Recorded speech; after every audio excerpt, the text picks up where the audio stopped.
So this is going to be our first talk show about the Super Bowl is going to be this week. We'll do other sports and stuff as we get further on. So this is James that you see up here in the top right above me when I'm pointing. You guys know me, obviously C Tank Gaming.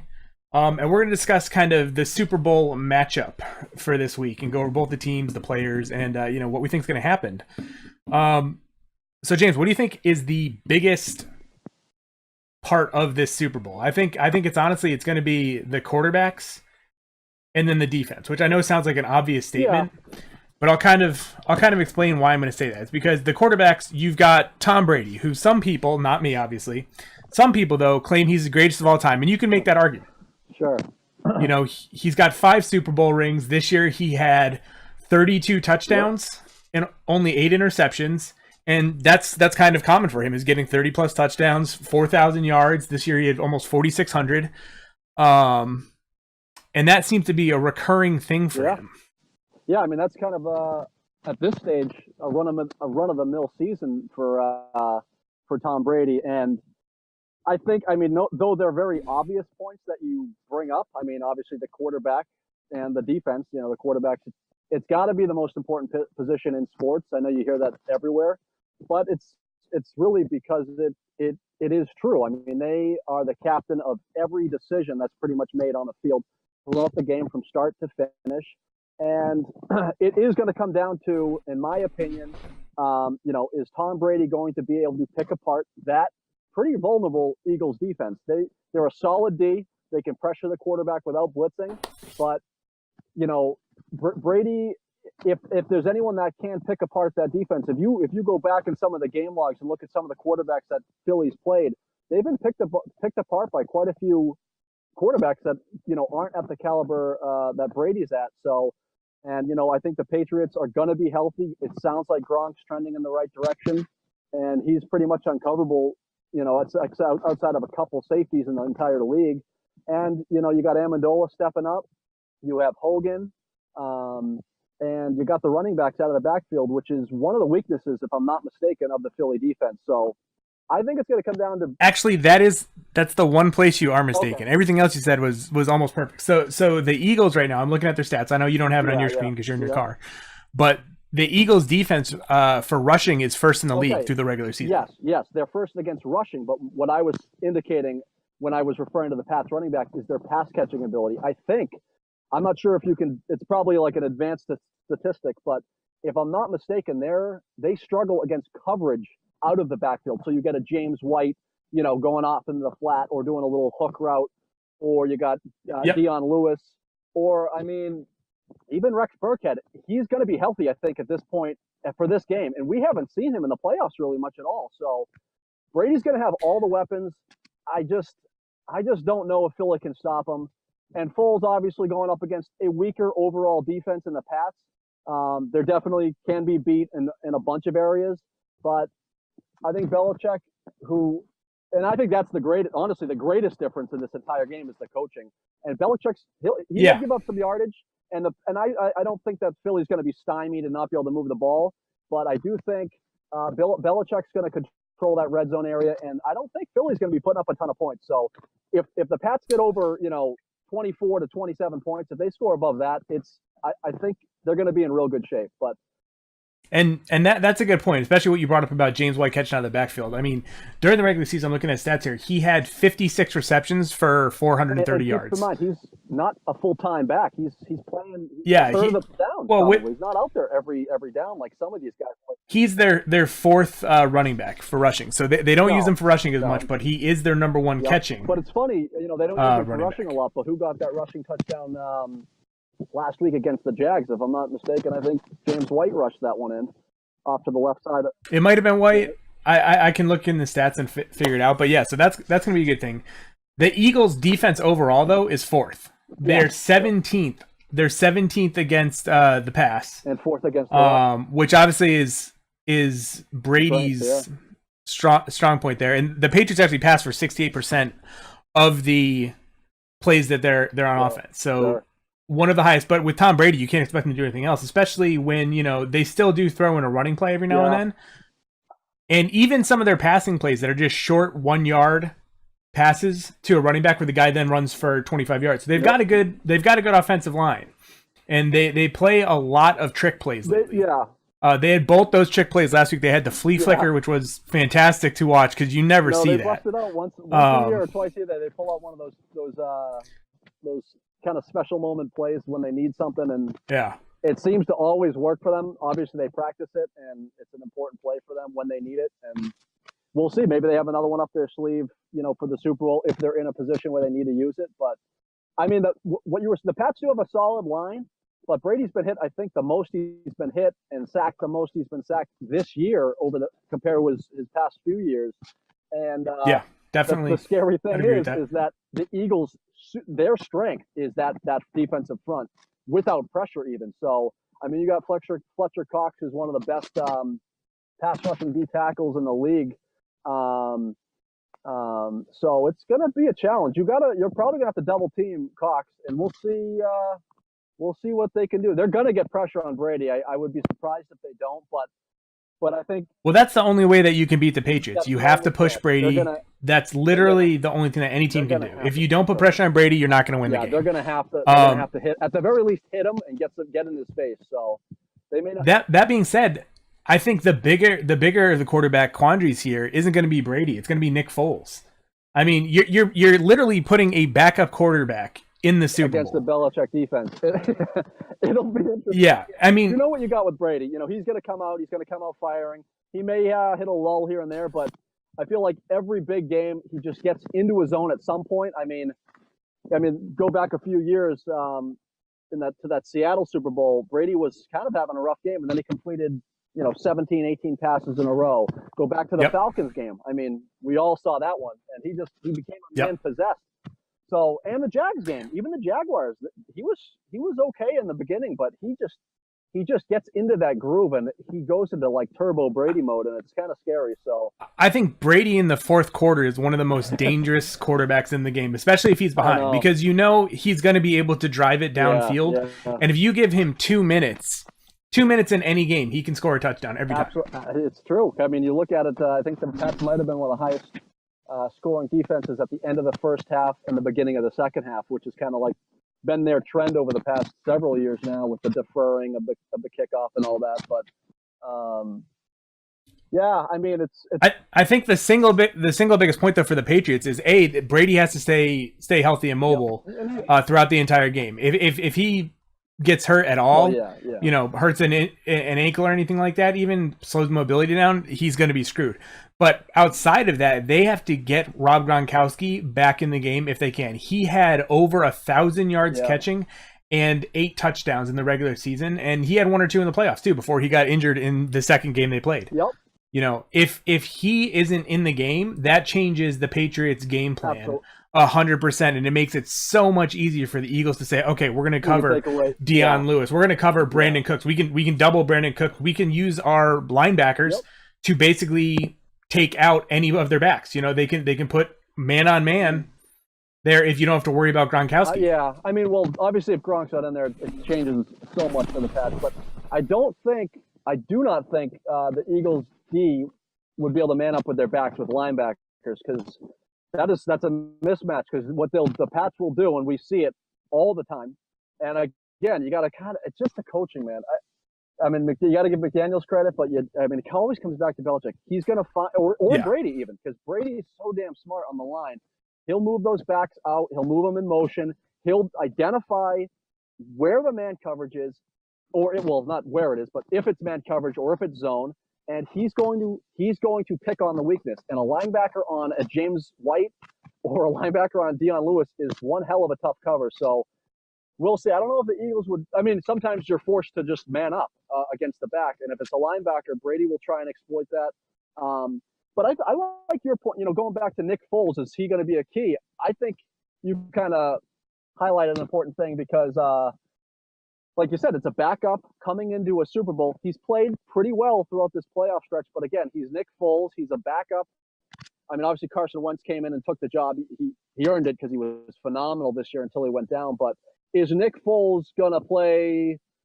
His playoff stats have been insane. I'm just gonna tell you right now, he's averaging 122.1 rating in the Yeah, postseason with five touchdowns, two interceptions that were both the first game.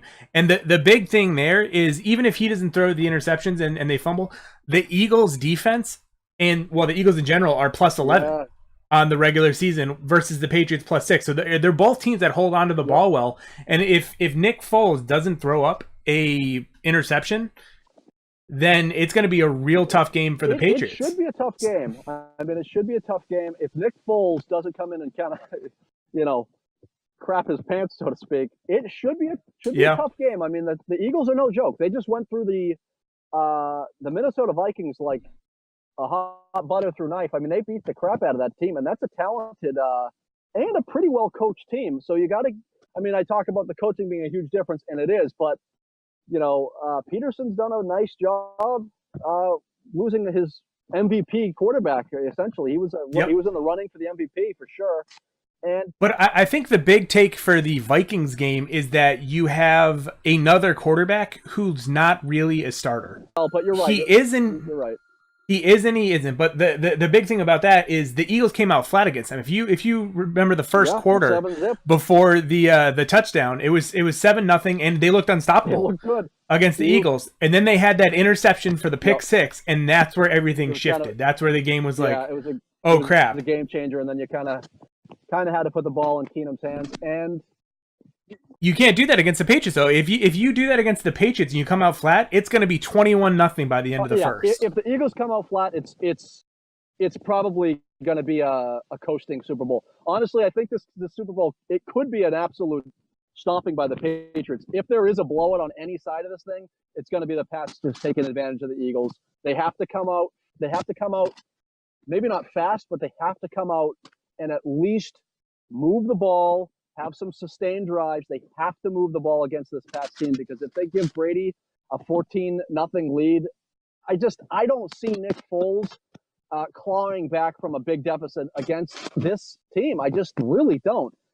The one saving, I think one of the big parts to speak to that for the Eagles' favor is that this year they have Jay Ajayi, obviously who they picked up halfway through the season, who's been fantastic, especially in the playoffs.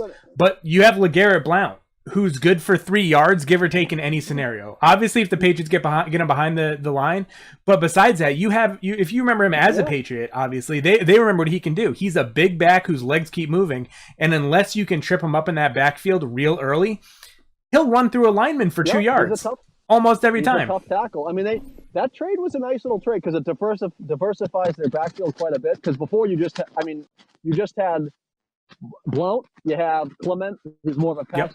He can do a little bit of both. And who's their other guy? Obviously Ajayi now. And I'm trying to Smallwood, Wendell Smallwood, I think.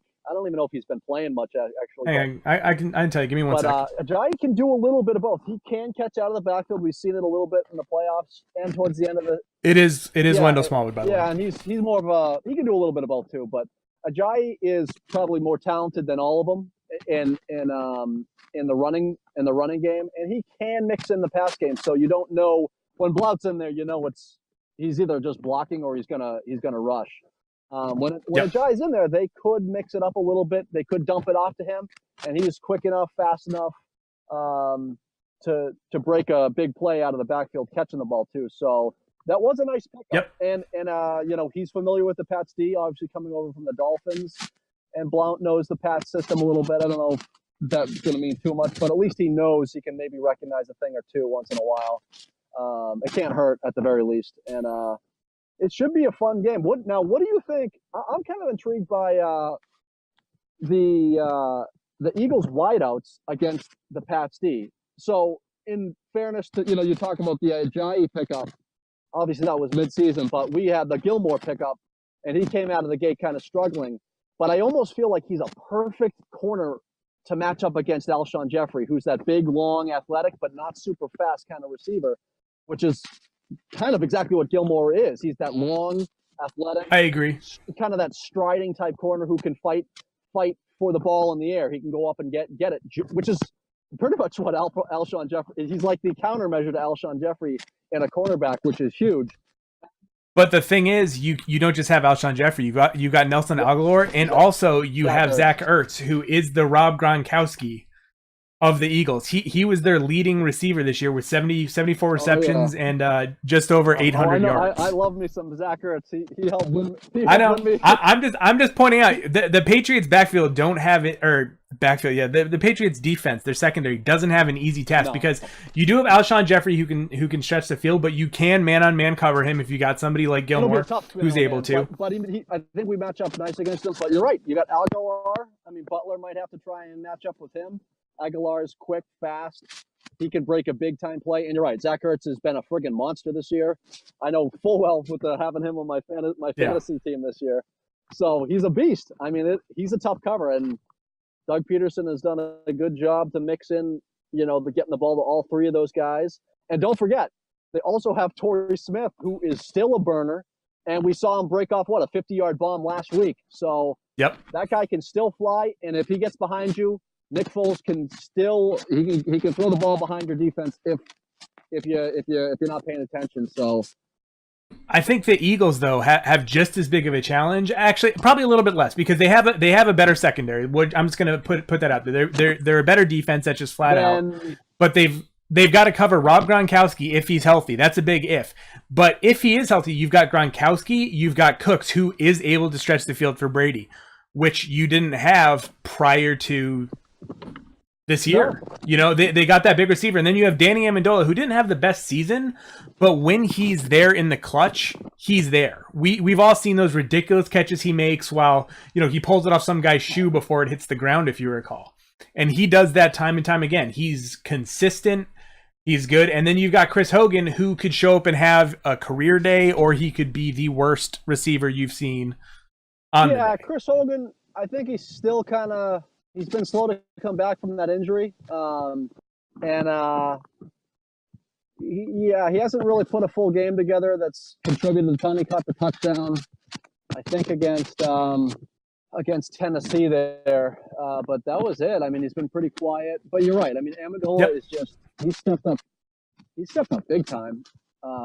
And really, which he always does. He does that every year. Every big game. He doesn't always have the best season, but in the playoffs, you throw the ball within 15 feet of him, and he's going to try to find a way to get to it, and he'll come down with it most of the time. He just doesn't last. The Pats have done a phenomenal job. I think they kind of figured him out. He got injured in the first couple of years they had him, and he wasn't available to contribute throughout the year. But this year, they've really managed him well. They've managed his snaps. I mean, he still plays a ton of the offensive snaps, but they've managed it a bit to keep him healthy. And he's done a great job filling in for Edelman in the return game. So they've done an awesome job figuring out where to put Danny Amendola, making him contribute in all areas, and it's worked out for him. So and we'll see. I mean, we'll see how it all pans out. I mean, it would be nice to have everyone healthy, but they haven't had Edelman all year, and he's done a pretty good job filling in when need be and trying to play that Edelman role, and he's done it pretty well. So I think we're getting towards the end of this, so let me ask you a few questions quick, and I'll give you my responses after too. We're just going to do a few matchups here. We have the match of the quarterback. Who's got the better quarterback? I think we can both agree that's Tom Brady. Next question. Though Nick Foles is playing out of his mind. I will put that out there. It's not even. He's not better than Brady, but he's not even a conversation. For defense. Yeah. For defense, who do you think has the edge? I think talent-wise, maybe you give the edge, I think, to Philly. But again, I think the coaching plays a big role in the defense. I don't think the Eagles' defense at the end of the day is overall, including the coaching, better than the Pats D. The Pats D, I think, is going to be coached and prepared right in a way that will separate them from the Eagles D. You know what? Right. I don't know if that's unfair, but I mean, I guess talent-wise, I probably would lean Philly. But I just can't discount the Belichick factor in that. It's just so hard. By statistics alone, I'm going to give the edge on defense to the Eagles. But they are. For coaching, which was my next question, we're going to give it to Belichick. I think he's arguably the best coach of all time, and the only coach I'd put against him in that discussion really is Lombardi, and I'm clearly a Packers fan, so that's why we do that. But I do honestly think Belichick is the best coach to ever coach the game. It's insane how much better he is, and I am a Pats fan, and you can admit though I'm not a Pats honk, so to speak. I think I'm a pretty fair and balanced. I'd say that's fair. Sports fan in general.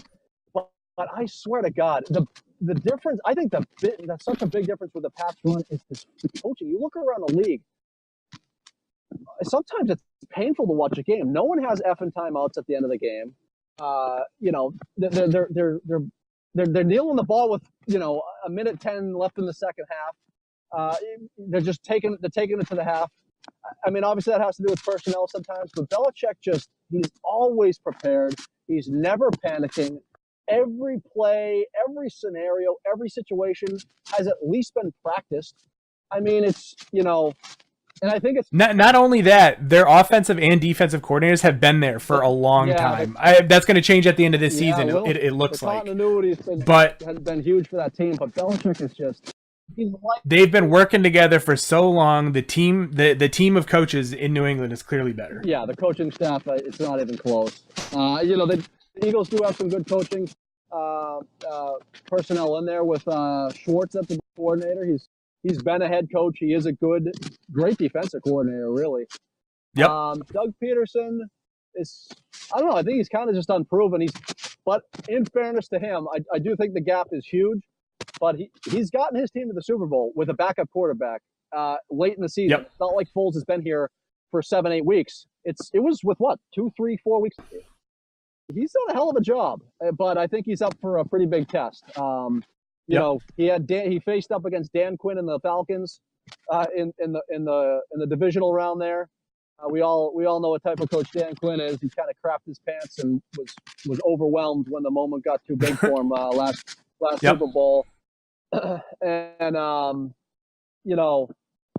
Zimmer, I think, right? He's in Minnesota. Zimmer's a good coach, so Zimmer's pretty solid. So they just came out, blew the doors out after that first quarter, really, and the Vikings had not much of a chance there. So Peterson's done a good job. Okay, so who do you give the edge to for rushing? I think it's the Pats, and I think it's the Pats by quite a bit, only because Dion Lewis, I think, has had a phenomenal rushing year. I think he is every bit as talented as Jay Ajayi, and he's a better pass catcher. And then you mix in James White, who's been a monster in the playoffs, especially if you go back into last year and the year before. He is probably one of the best pass-catching backs in the league. And then you have Rex Burkhead, who is just well-rounded. He's a great pass catcher. Now, would it change your mind if I told you that the Eagles in the regular season had 200-plus yards more rushing than the Patriots? No, it wouldn't. I wouldn't be surprised if they had more rushing yards. I mean, if you just go by statistics, maybe they look better on paper. But if you said, hey, I'll give you Dion Lewis, James White, and Rex Burkhead, and hell, throw in a Mike Gillislee, even though he's been inactive every friggin' week. But that quartet, but even just narrowing it down to the trio, the top three that I mentioned, versus Jay Ajayi, LeGarrette Blount. And LeGarrette Blount. And I mean, I don't know. the thing that gives me the thing that gives every day of the week. The things that I think gives the Eagles the advantage in rushing is they rush for more yards, and they kind of have to with Nick Foles there now.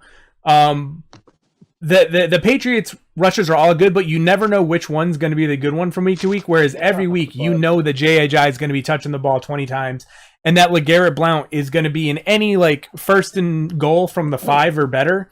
He's got a good shot at getting in there every time. I'm not saying the Eagles. I think it's kind of a wash. Game isn't talented or isn't capable. They're definitely good. Ajayi can move the ball. He can catch. I mean, they're talented. The Eagles' D is a run game is good, but I would take that trio. And I think the strength is that you don't know who's going to be, the feature back. You don't know if Dion Lewis is going to run or catch. James White is more of, if he's in, he's probably going out for a route or something. But he can still chip a guy and then go out into the flats. He can still block a little bit, and Rex Burkhead can do a little bit of everything. So I would take the Pats run game as a whole. I really would. Okay.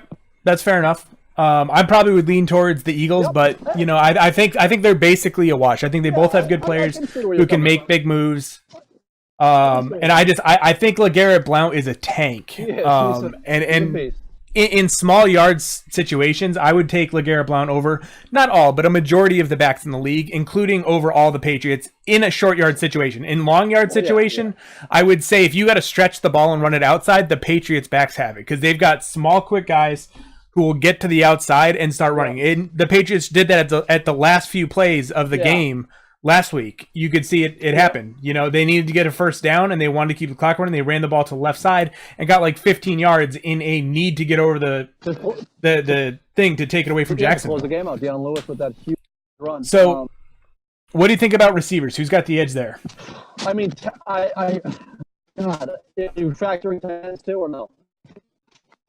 Yeah, include tight ends. Including tight ends. I mean, I go the Pats. Even I think just taking the wide receivers, I think it's a very close one. But I'd go Pats again. I think Gronk he's just kind of a world beater. I mean, but he is kind of you come with an Ertz. Ertz is super talented. That's a close one. Maybe that's a. I think if Gronk is a 10, I think Ertz is a 9. I don't disagree with you. It's phenomenal. So I think those are basically a wash. Alshon's talented. That's a close one. I would lean Pats. I just think I think they're just overall got a little bit more to offer. I think you got Aguilar, you got Jeffrey and Ertz, but Torrey Smith. I think if you take the top players of each team and match them up, you've got Gronkowski, who's better. Yeah. But then on the actual receiver side, you've got Aguilar and Jeffrey, who are both better than the Patriots. Definitely more talented, 100%. Receivers, skill-wise, but I think the Patriots always find a way to get the job done with their personnel and their receiver core.